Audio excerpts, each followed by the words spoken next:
ever wondered what would happen if Aang was actually born with bloodbending? Like, how insanely overpowered would he become? Could he stop entire Fire Nation armies without throwing a single punch? Would he still run away from the Southern Air Temple?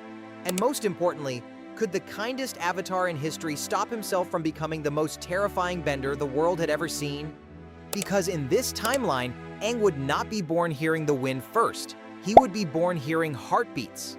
Before he could speak, Aang could feel breathing change, muscles tighten, and fear rush through somebody's body. And y'all, this creates one massive problem. An air nomad culture built around freedom has produced an avatar with the power to steal it. The Fire Nation would redesign its military because of him, Hama would try to make him her weapon, and the person Aang trusted most would eventually become afraid of him. But our story begins years earlier, when 5-year-old Aang watches one of his closest friends fall from the Southern Air Temple. The boy slips from a training platform and drops toward the mountain below. Gyatso launches forward, but he is too far away. Aang panics, reaches out, and suddenly the child's arm jerks sideways against his will. His fingers clamp around a hanging prayer rope while Aang blasts air beneath him to soften the swing. The boy survives, but he remains conscious while his own arm moves without permission. So yeah, Aang saves his friend's life. But from the monk's perspective, this cheerful little kid has just reached inside another person and turned his body into a puppet. That is completely terrifying. The elders secretly give Aang the Avatar Relic test. When he selects the 4 correct objects, they confirm what the strange waterbending already suggested. Aang is the Avatar. They hide the truth because he is only 5, hoping Gyatso can teach him control first. During the day, Aang can only interrupt small movements. At night, his control becomes stronger. Under a full moon, he can move an entire person. But there is also a cost. Whenever Aang takes control, he feels the other person's panic, pain, and physical resistance inside his own body. Some monks want the ability spiritually sealed. Gyatso refuses because Aang used it to save someone, and instead teaches him to focus on one rhythm above every other, his own heartbeat. Before you reach into another person, Gyatso tells him, you must always know where they end and you begin. But then a Fire Nation spy intercepts messages the monks send to the Eastern Air Temple asking for help with a young avatar who can manipulate water inside living bodies. Those reports eventually reach Sozin, and Aang stops being a future problem. He becomes an emergency. At 12, the monks finally tell Aang the truth because war is approaching and because they fear the Avatar state amplifying his bloodbending. Regular Aang can destroy buildings when he loses control, so imagine that power reaching into every body inside a temple. The elders decide to separate him from Gyatso, send him east, and perform the sealing ritual they discussed years earlier. Gyatso argues against them, but Aang only hears fragments through the wall. Dangerous, unstable, separation, too powerful. To a frightened 12-year-old, those words mean one thing. Even Gyatso is afraid of him. So Aang runs away with Appa. The storm hits, they crash into the ocean, and the Avatar state activates.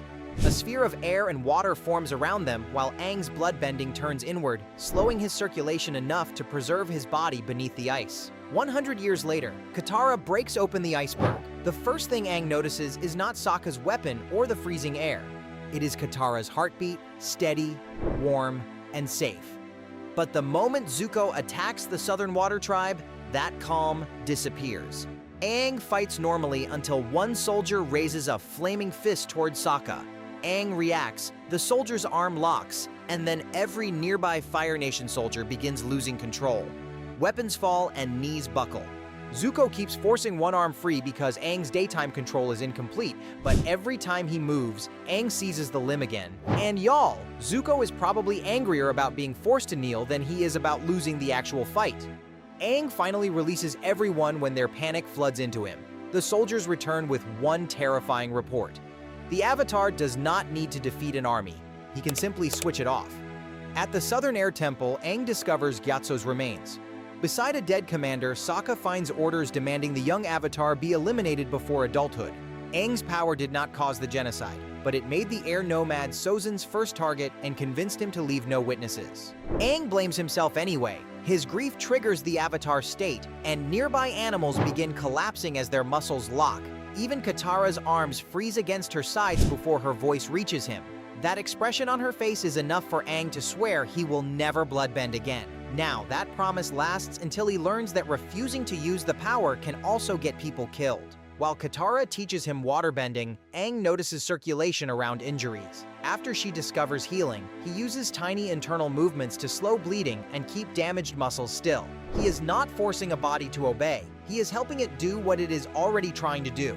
Aang gets his first chance to prove that difference after Zhao captures him inside the Fire Nation fortress. When the blue spirit breaks him out, Aang uses tiny bursts instead of seizing entire bodies. One archer's fingers refuse to release the bowstring, a guard's hand unlocks the wrong door, and 3 soldiers drop their weapons at the exact same time. For once, the ability feels precise instead of monstrous. Then Zhao's archers hit the blue spirit as they escape. Aang removes the mask, realizes his rescuer is Zuko, and has every reason to leave him behind. Instead, he holds the circulation around Zuko's wound steady long enough to carry him into the forest. Zuko wakes knowing the Avatar could have controlled him, abandoned him, or killed him. Aang chose to save him. It does not make Zuko good, but it cracks his mission. When Zhao's archers write a report describing Aang's internal healing, Zuko burns it before Zhao can read it, the first time he actively protects the Avatar. Unfortunately, the rest of the world is not nearly as willing to trust Aang. Fire Nation propaganda calls him the Heart Taker, while some Earth Kingdom villages beg him to permanently disable enemy soldiers. At one settlement, Aang jams the treads of 3 Fire Nation tanks with ice and knocks them sideways using airbending.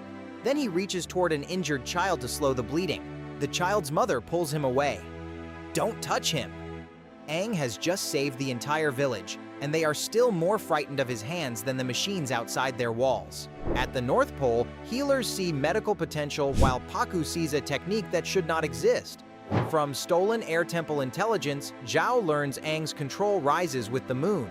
So, when Zhao kills the moon spirit, he is not only weakening the water tribe, he is blinding Aang. Every heartbeat disappears from Aang's senses, and for the first time in his life, the world inside his mind becomes completely silent. Then Yue restores the moon, Aang merges with the ocean spirit, and everything returns at once. Thousands of soldiers freeze across the fleet, their breathing slowing into one terrifying rhythm. Aang could end the invasion without sinking a ship, but the ocean spirit's rage pushes him too far and they begin suffocating. Katara reaches him, matches her breathing to his, and gives Aang one familiar rhythm to follow home. He releases the fleet. That decision creates the biggest butterfly effect yet, because hundreds of surviving soldiers return to the Fire Nation describing what happened. Ozai responds with a new military doctrine called the Empty Front. Living soldiers leave the front line. Timed explosives, armored tanks, cable-operated weapons, catapults, and unmanned carts advance while small crews remain beyond Aang's range. Aang can bloodbend a firebender, but he cannot bloodbend a machine rolling toward a village with explosives attached to it. And guys, his power accidentally makes the Fire Nation more dangerous. The Empty Front crushes Earth Kingdom defenses, forcing Aang to use bloodbending intelligently. He stops trigger fingers, makes prison guards release keys, and disrupts distant archers for the second Toph needs to destroy their position.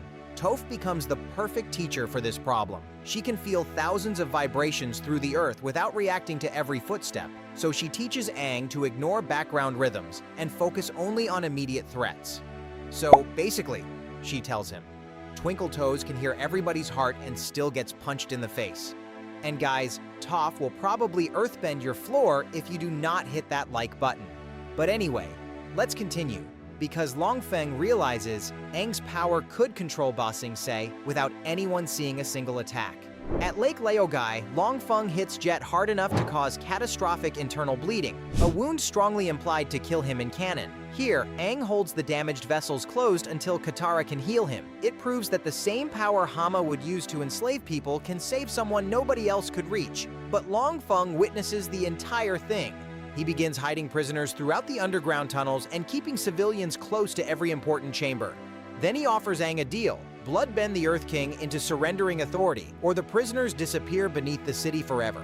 Aang refuses, but Jet refuses to let that decision become a death sentence. He leads the freedom fighters through Lake Laogai, frees the prisoners, exposes Long Feng to the Earth King, and guides Team Avatar toward the Crystal Catacombs. Guru Pathik later explains the real weakness. Aang is not losing control because he hears too many heartbeats. He loses control because fear, guilt, and anger make him stop trusting his own. Inside the catacombs, Azula uses exactly that. She surrounds Aang with Zuko, Katara, Jet, and dozens of Dai Li agents before attacking Katara. Aang enters the Avatar state. Every living person in the cavern freezes. Azula cannot move, Zuko cannot move, and the Dai Li are trapped inside their own bodies. And Katara cannot breathe. The Avatar state amplifies every pulse until they all feel equally loud, and for several horrifying seconds, Aang cannot find the heartbeat he knows better than any other. Then Katara's rhythm disappears. Aang releases everyone and forces just enough circulation through her body to bring the heartbeat back, but the horror destroys his concentration, and Azula strikes him with lightning. Katara's spirit water saves Aang, but when he wakes up, she pulls away from his hand. She knows he did not mean to hurt her, yet she cannot forget remaining conscious while he stopped her body. Zuko sees all of it. In canon, he chooses Azula and betrays Iroh. Here, Aang, saving his life and Katara nearly dying, convince Zuko that the Avatar needs someone who understands what power can do. He still hesitates but turns on Azula before she can finish Aang. The Dai Li overwhelm him anyway. Iroh holds them back long enough for Katara, Jet, and Zuko to carry Aang through the Freedom Fighters' tunnel, but Iroh is captured in their place. Ba Sing Se still falls, and Zuko escapes with Team Avatar instead of returning home as a prince. That decision changes Book 3 completely. Zuko becomes Aang's firebending teacher months earlier and teaches him that fire does not require rage. Through Zuko, Aang finally understands that possessing power does not mean allowing it to become domination. Katara's fear does not disappear. She protects Aang, but tenses whenever he reaches toward an injury. Sokka tells him not to use the ability around her without permission, and Aang keeps his distance because her heartbeat now reminds him of his worst mistake. That isolation is exactly what Hama needs. After following reports about the Avatar who controls bodies, Hama earns Aang's trust by showing him a real Fire Nation prison during a full moon. The guards are moving the captives before sunrise, and a normal rescue could kill them.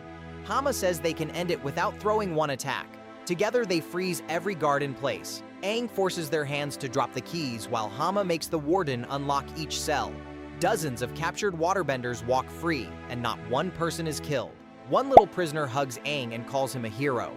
After months of rejection, that almost destroys his resistance to Hama's argument. For one night, she proves her point. Bloodbending can end suffering faster than mercy ever did. Aang begins training with her. She teaches him to isolate individual nerves, break another bloodbender's grip, and force muscles to relax instead of twisting them. She also teaches him how to resist control from inside his own body. And y'all, Hama is technically teaching Aang discipline. The problem is that her definition of discipline is completely insane. At the next prison, Aang discovers Hama has captured officers' families, planning to force surrender by making the commanders feel their loved ones lose control. Hama calls it justice. Aang calls it the same fear the Fire Nation used against her.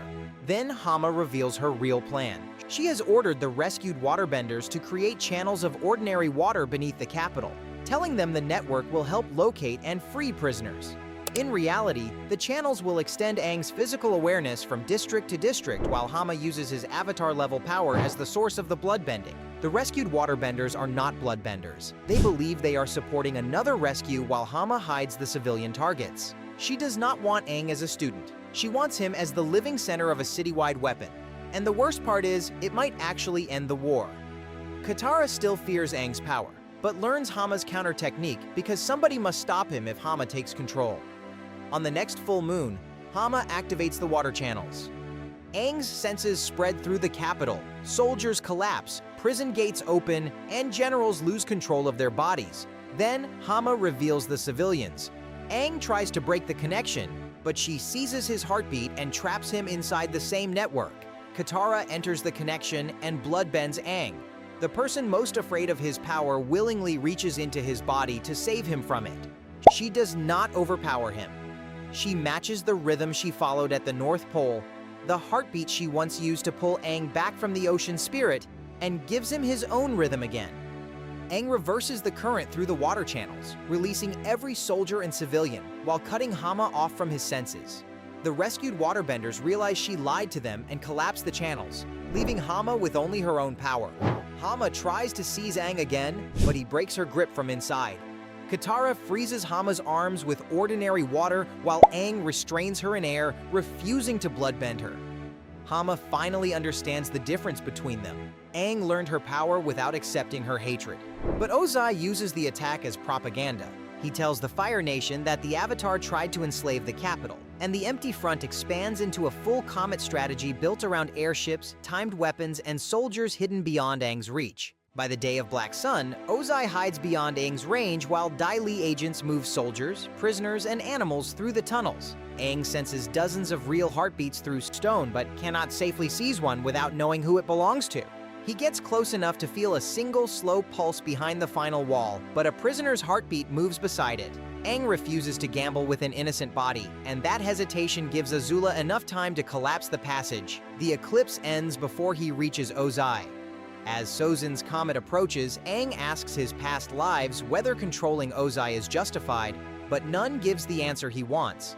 He then awakens on the lion turtle, which teaches him energy bending and recognizes his abnormal connection to living bodies. The lion turtle explains that the monks were right about one thing. The connection can be closed, but only permanently. If Aang ever chooses to seal it, he will lose both bloodbending and the ability to sense water inside living bodies. When the comet arrives, Ozai launches the Empty Front from the sky. Timed explosives fall ahead of airships, armored compartments protect their crews, and comet-enhanced fire covers the battlefield. Team Avatar has spent the war learning the doctrine. Sokka cuts the explosives' timing cables. Toph tears open armored compartments. Zuko turns firebending formations against themselves, and Katara keeps the wounded alive. Aang still has to reach Ozai himself. He uses earth armor against the flames, air to move, water to blind Ozai, and firebending to force him lower. Then the Avatar state closes the distance. Ozai freezes in midair, his fingers stop moving, his breathing locks, and his flames disappear. Aang can end the war in seconds. He remembers Gyatso, Yue, Katara going silent, the prisoners Hama freed, and the civilians she nearly enslaved. Then Hama's question returns. How many innocent people must die before refusing to use your power becomes selfish? Aang begins tightening his grip, but realizes that forcing Ozai to obey would prove the same belief shared by Hama and the Fire Lord. The strongest person has the right to control everyone else. So Aang releases him and begins energy bending. Ozai's spirit pushes back, and Aang feels the blood-bending instinct inside him reaching for control again. The lion turtle's warning becomes clear. Aang cannot bend Ozai's energy while part of his own spirit is still trying to dominate the body. He must choose. Keep the power he was born with and kill or control Ozai, or close the connection forever and risk everything on energy bending. As a child, the monks wanted to seal his power because they feared what he might become. Now Aang chooses to seal it himself because he knows exactly who he wants to remain. He turns the lion turtle's energy bending inward and closes the abnormal branch of waterbending permanently. For the first time since birth, every heartbeat around him disappears. He loses the power that saved Zuko, kept Jet alive, freed prisoners, and helped wounded people survive. This is no longer symbolic restraint, it is a real sacrifice. But with his spirit finally belonging only to him, Aang overwhelms Ozai's energy and removes his firebending forever. After the war, Katara develops safer healing techniques, but coercive bloodbending is forbidden. Jet helps rebuild the Earth Kingdom. Zuko becomes Fire Lord knowing Aang once saved his life, and people argue for years over whether surrendering the world's strongest weapon was brave or foolish. Years later, Aang rests beside Katara and can no longer sense her heartbeat from across the room. So she takes his hand and places it against her chest. For the first time in his life, Aang feels another person's heartbeat without having the power to control it. And honestly, that is what freedom was supposed to feel like. But what do you think? Was Aang right to surrender bloodbending, or should he have kept the power and trusted himself to use it? Let me know.